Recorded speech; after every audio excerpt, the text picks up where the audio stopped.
ఏం చేస్తున్నావు మనశ్రీ? పథకాన్ని అమలు చేస్తాడు. ఒకరోజు ఉదయం సుజాత పాపను ఎత్తుకున్నావా? చిరాకు పడుతూ కోటేశ్వరరావు అక్కడికి వస్తాడు.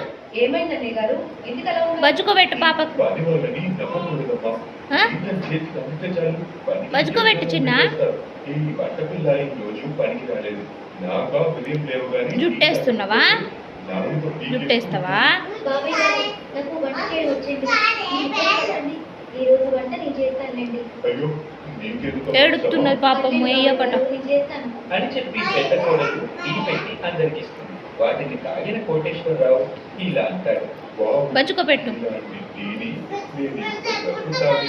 చాలా బాగుందమ్మా నీ టీ. పాట పాడు, ఒళ్ళొల్లాయి పాట పాడవా? ఎందుకు? నా కోసం కాస్త మీ చేతులతో రుచికరమైన వంట చేసి పెట్టు. ఈ పని వాళ్ళ వంట తిని తిని నోరు చెప్పబడిపోయింది.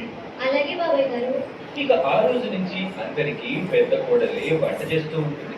ఇక కొద్ది రోజుల తర్వాత తోటమాలి రాలేదని మళ్ళీ వారి ముందు నటిస్తూ ఉంటాడు కోటేశ్వరరావు. మామయ్య గారు, నేను రోజంతా ఖాళీగానే కూర్చుంటున్నాను కదండి, పర్లేదులేండి, ఆ పని ఏదో నేను చేస్తాను, నాకు కాస్త టైంపాస్ అవుతుంది అని అంటాడు రవి. ఇక ఆ రోజు నుంచి తోట పని మొత్తం రవి చూసుకుంటూ ఉంటాడు. మళ్ళీ మరికొద్ది రోజుల తర్వాత పని పిల్ల రాలేదని మళ్ళీ నాటకం వాడతాడు.